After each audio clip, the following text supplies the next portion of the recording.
Good evening, everybody, and welcome back. No ECD tonight, as you can tell by the title. Instead, I wanted to talk to you about depression.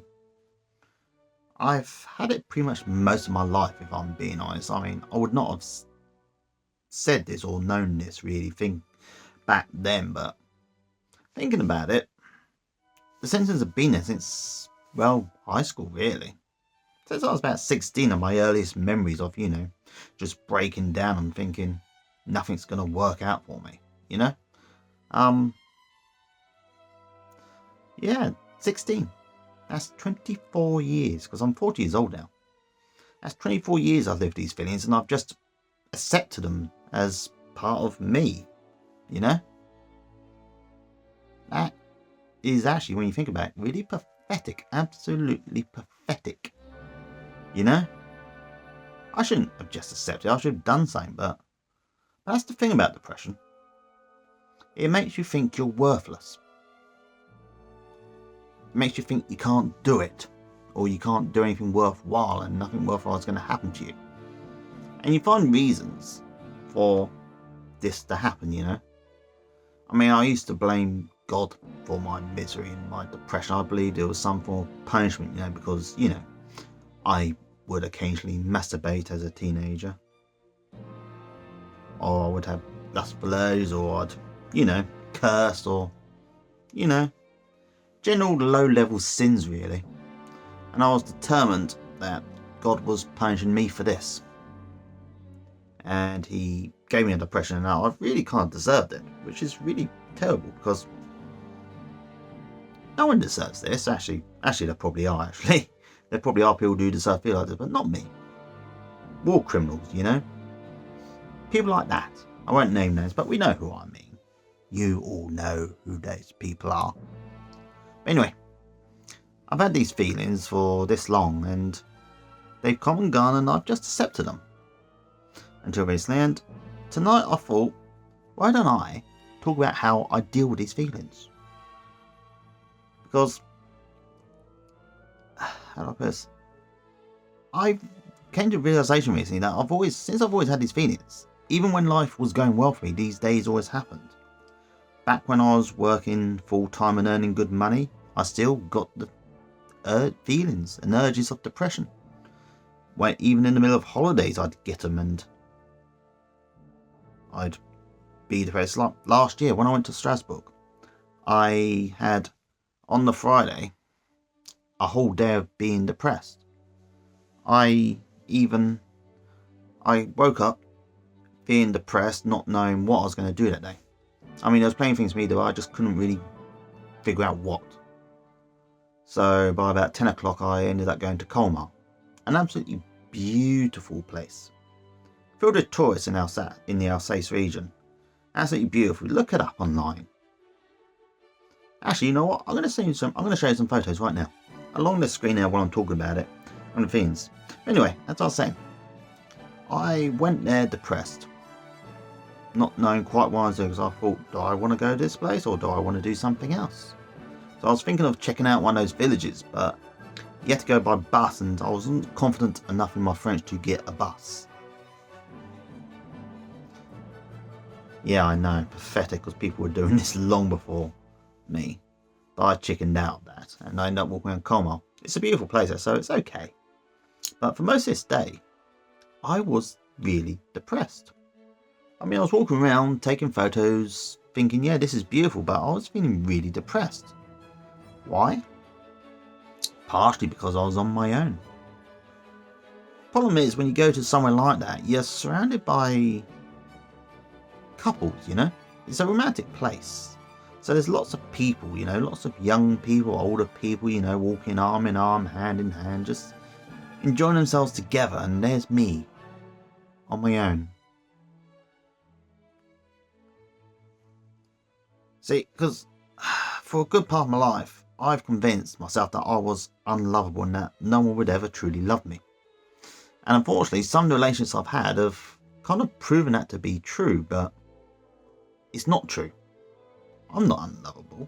I've just met the wrong people. If I'm honest, it's like my first girlfriend. She broke up with me because she said one day, "I don't love you. I just wanted to know what it was like to have a boyfriend." And that's the whole thing to say. Yes, I have mentioned that we still talk on social media, although that's just social media thing, you know. But the point is, okay, it was a whole thing, and it crushed me right inside here. And it's something I used as proof that I was unlovable. Girlfriend number 2 cheated on me with several different people. I won't go into details, but needless to say that she had several partners and I was one of them. How do I put this? I was always how do I put this? I was the boyfriend she didn't have sex with, essentially. I mean, because I was always the type that if I initiate and the partner says no, I'm going to say okay. I mean, I'll be disappointed and maybe a bit sad, but I'll just say okay. And in her own way, she liked that, the non-pressure thing, but also meant that she could get sex elsewhere. I mean, some would say that makes me a cuck or a beta, but you know what? It doesn't. It just makes me me. You know, me. Makes me me. This is who I am. I don't believe in forcing things on other people because I wouldn't want to have something forced on me either, because I know what it's like to have other people try and force their will on you. It's not nice. And girlfriend number 3, if I'm honest, used me for money, if I'm being honest. They needed help paying bills and I was happy to help. Well, I say happy to help. If I'm honest, I'd done it because I was scared. Scared of being alone, you know? Because I thought, because when someone does that with you, you have 2 choices. You can A, say no, and admit and face the fact that you are used in this relationship just for that reason, which point you go back to being depressed, or you can lie to yourself and say, yeah, this person needs help. I mean, and, you know, live the lie and think, yeah. Obviously, I chose the lie, didn't I? Anyway, that relationship crumbled as well, as you can probably guess. And I use these excuses for me not feeling lovable. But I am lovable. And that is why I was depressed in Colmar that day. Eventually, I got better because I bought myself a baguette. Not a baguette, sorry. What am I saying? A croissant and a bottle of Coke. That cheered me up temporarily, and I ended up on this little walk around a bit more, and then I got on this little train thing that goes around these tourist cities. You know, it's not literally a train, but it's built like a train, but with wheels that go on normal ground. One of those ones. You see them in tourist centres. Anyway, I was feeling really depressed that day for that very reason. Because looking back, none of my relationships have ever fulfilled me. I was never happy in any of them, thinking about it, looking back. I mean, yeah, I got the ego boost and I got to lie to myself, but I was never happy. But you know what? That's life.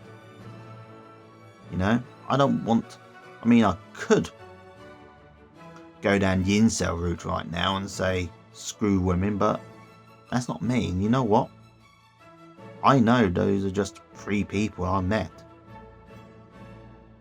Okay.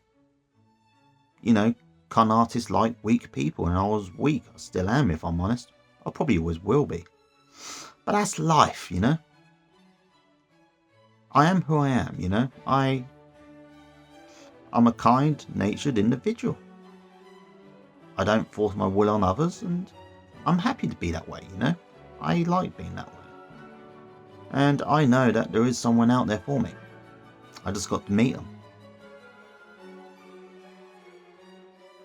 Anyway, I did originally start this because I was going to say how I deal with my depression. Now, there are several ways. The easiest one, or the quickest route I'll show you, is the old St. John's Wort.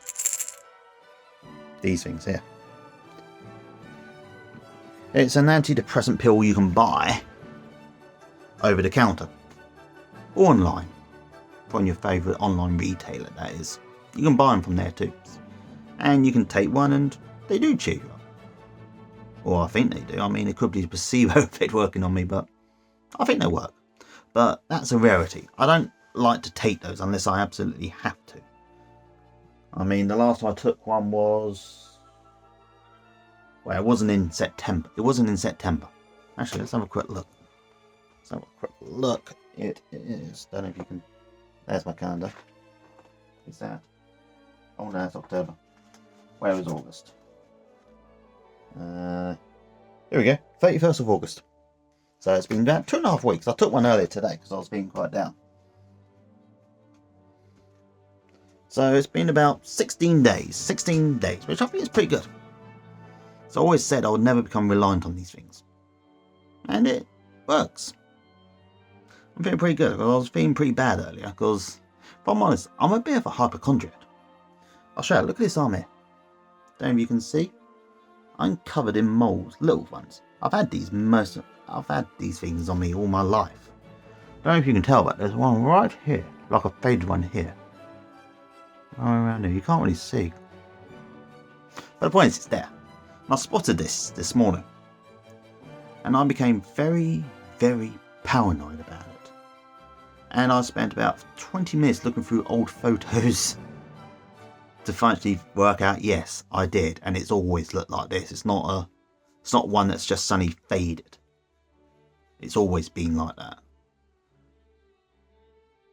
And it made me depressed all day because, you know, I have OCD, as you can tell by the OCD books, and I've started to realise that some of these things I have are OCD obsessively. It's like 2 years ago, I found a lump on one of my testicles, a teensy tiny lump.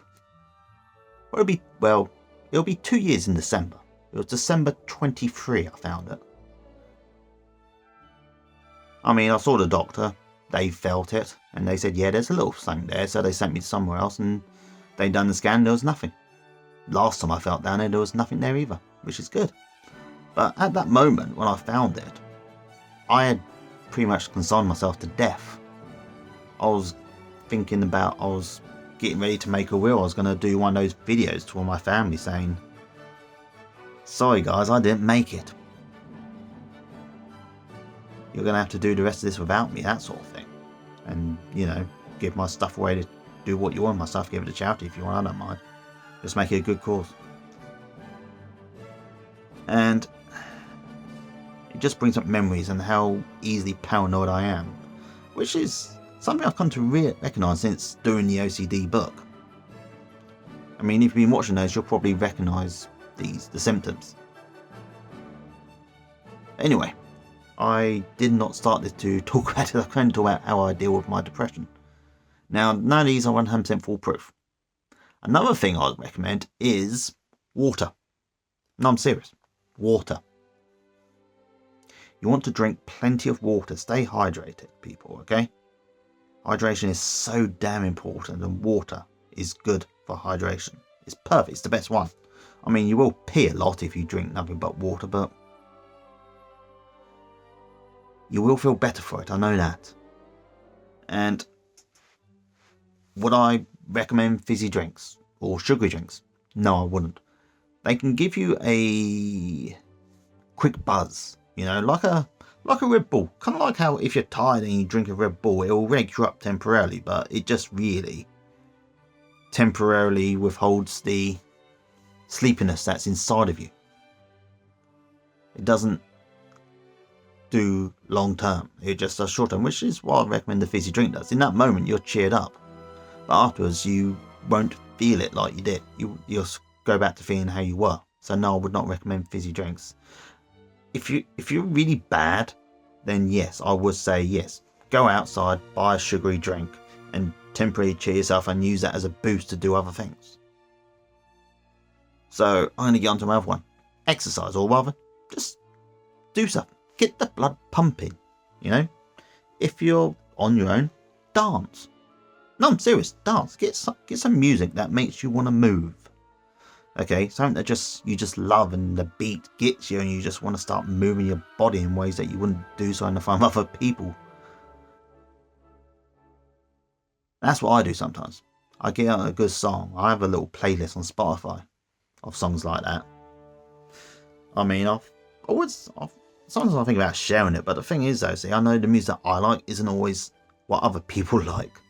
Because I could say, yeah, this is my place, feeling good. I could share it with someone else and they could say, well, no, this music's absolutely terrible. Made me more depressed.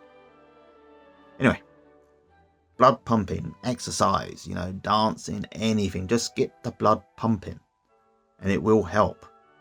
If you just sit there and basically wallow in your depression, you will get worse and worse. The key, I find, is to keep the mind busy. Because this thing here is your worst enemy. It's also your best friend. So you've got to learn to work with it. And that brings me on to the next one. Avoiding sugar, as I briefly touched on earlier. Avoid sweets, cakes, and the other sugary things, because as I discussed with another commenter in a previous video, your gut is a second brain. And these foods, although nice in the moment, they can affect you up here. Because I've started to notice this recently, okay? Some days I might say, I'll treat myself today because I've been good. And then I go back to feeling bad. It's like,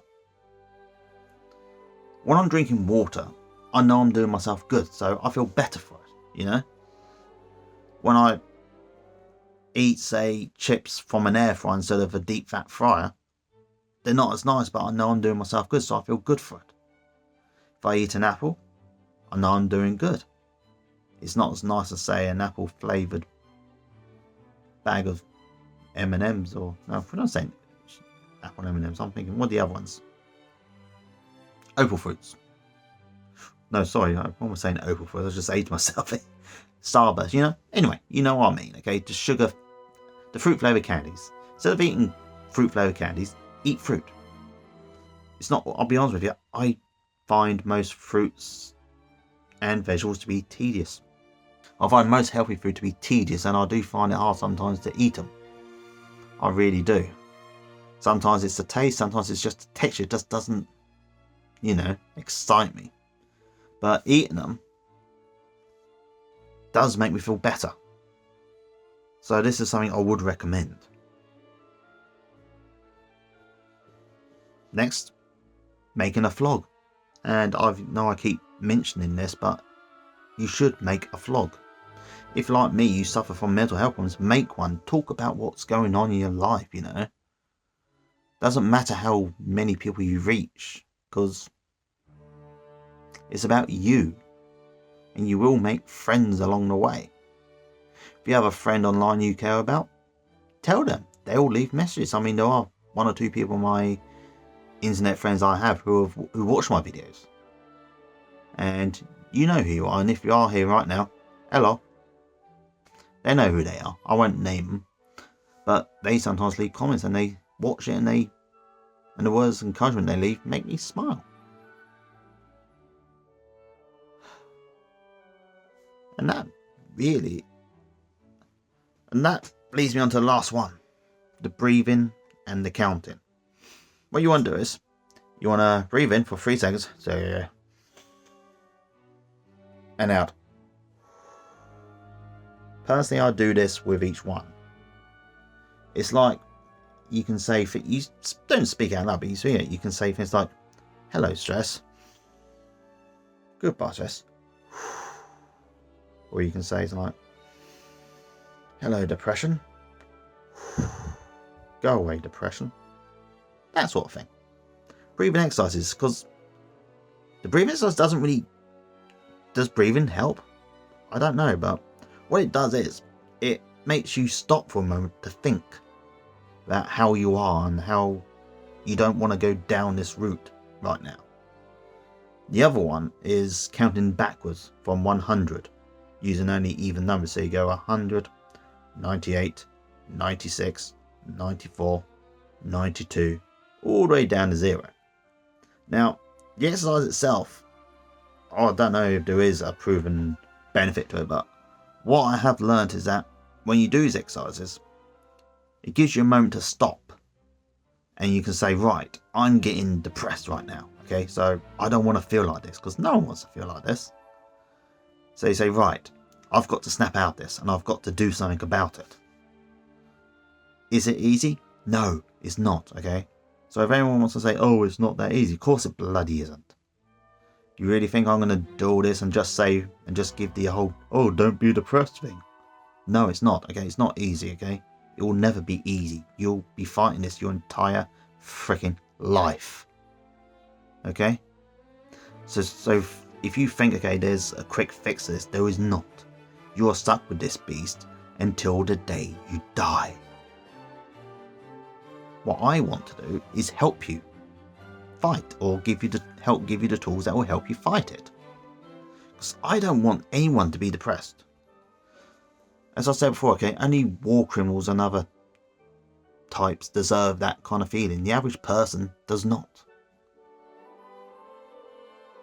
So, sometimes I hear things and I get paranoid. I am terrible, I know. Okay, actually no, this isn't that was not the last one. The next one is probably the most important one and one of the biggest triggers of my depression. Social media. And no, I'm not saying you should quit social media, okay? Don't quit it, okay? Well, you can do if you want, but don't quit it, okay? Because it's a great way to keep in touch with people and there are many benefits to social media. It's like if you have an obscure interest, there's a group out there for you. You know, you're single, join a singles group. There's some good ones out there. Okay, but too much will, if you scroll too much, okay, you will eventually find something that triggers your depression. For me, it's usually political things.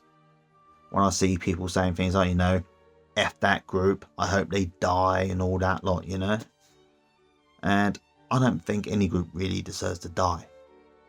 I don't really, if I'm honest with you, I don't even want evil people to die. I just want them sufficiently humiliated so they do good. I don't know if that's possible or not. I know probably many people watching this thinking, not possible, you've got to whatever. But the point is, the world is dark and it's horrible at times, but it's also beautiful. And social media has this habit of pushing the darkness on you, because that's how they get you. It's like the news. The news will not make you happy because it's not going to have good news. Okay, it's only going to give you bad news, because bad news is what makes people watch, or what brings in the advertising revenue. I mean, not that I'm saying you should just avoid the world completely. You shouldn't. There is darkness out, and sometimes you've got to confront it, but you've got to be careful how you do it. Okay, you've got to say, no, at this moment I'm not going to. I'm going to focus on myself. It's not selfish to say so, okay? Yes, I know, okay, there's so many things happening out there right now, okay? I know there's wars and famines and there's fascist governments out there doing horrible things to people, okay? But most of us can't really do anything about it. I couldn't. If I'm honest, I'd be useless enough. If there was a war, I'd be useless. Absolutely useless. I'm not sure what I'd be able to do truly to commit, because if I'm honest, I couldn't kill anyone. I'm terrible at most things. But the point is, because I keep going off these tangents, which I do need to stop, but the point is, okay, you've got to take a moment, you've got to avoid certain things, okay, that will trigger your depression. And when I say avoid social media, I'll just mean, you know, moderate it. Don't go on there too much, you know. Don't follow too many news pages or political pages, okay, because it will trigger your depression. Not that it's a bad thing. You should follow your politics and follow your heart and all that lot, but you've got to do it in moderation. Because all the time you're depressed, you're no use to anybody, not even yourself. Okay? So the best thing you can do, okay, is look after yourself, okay? It sounds selfish, but it's not. The most important person in your world is you. Okay? Because if you can't help yourself, then you're not really going to be able to do much for other people. Okay, I know some are going to get mad at that but that is my experience, okay? I find I do most good when I help myself first and help others second. If you get pleasure, if you have depression and you help others, that's great. If that gives you pleasure and makes you feel better, then you are in a way helping yourself. And I'm not suggesting at all by being selfish or doing selfish things. I'm saying you should do what makes you feel good, as long as it doesn't hurt others. And I hope I'm making sense here, because, oh good lord, I've been talking that long. Okay, this was meant to be a short one tonight, it really was. So I'm going to end this now, okay? So I want to go back on my points for depression. Herbal medication. You have exercise, getting the old blood pumping. You have healthy eating, or healthy-ish eating. Avoiding the things that you know are bad for you. You have avoiding social media, mostly, or cutting down your social media intake, because that is what triggers a lot of things. And 5, I know this is not in order because I'm a freaking idiot, I know that, but I don't care right now. Okay, it's your breathing exercises, okay? Remember your exercises, okay? When you feel bad, you just got to stop for a moment and say to myself, I don't need to feel like this, okay? I don't need to feel like this. I don't want to feel like this. I'm going to feel better, and I'm going to stop and focus on what I'm doing. And then I believe those things will help you, because they have helped me this far. Yes, I know, as I said before, okay, you'll be fighting this battle to the day you die, and it's never going to be easy. But the point is, okay, you can make it easier or less hard, whichever way you want to put it. Now, I know this was a serious one tonight, and not quite as cheery as I assumed it was originally going to be. But you know what? That's depression for you. It's not always cheery. But if you are struggling out there, please people, reach out to me or anyone. If you want to leave a comment and say you're doing bad, do so, okay? I will be in touch. I will reply. Okay, until I reach the point, okay, where I'm getting hundreds of comments on my videos, I will reply to your message. Unless it's a weird one and I don't know what to say. Yeah, I mean, if you tell me to repent and find the Lord, I'll be honest with you, I'm just going to ignore you because I don't know what to say to that. If someone says to me, where's the Iron Man 3 of you? I'm going to presume I don't know what that means. So I'm just going to ignore that as well. But if you just say a message, James, I'm not feeling good, I'll say hello and, talk to me. Tell me what's wrong if you don't want to talk to anyone else. I won't judge. I've been depressed for 24 freaking years. And I've spent most of my life ignoring the red flags that have been waved right in front of my face, so I can't judge. Until then, please take care of yourselves, people, because you are worth it. And just so you know, I love each and every single one of you, except for you. You know who you are. Yeah, I know. Yeah, I mean you. But the rest of you, I love you all. So, take care of yourselves, okay? Bye.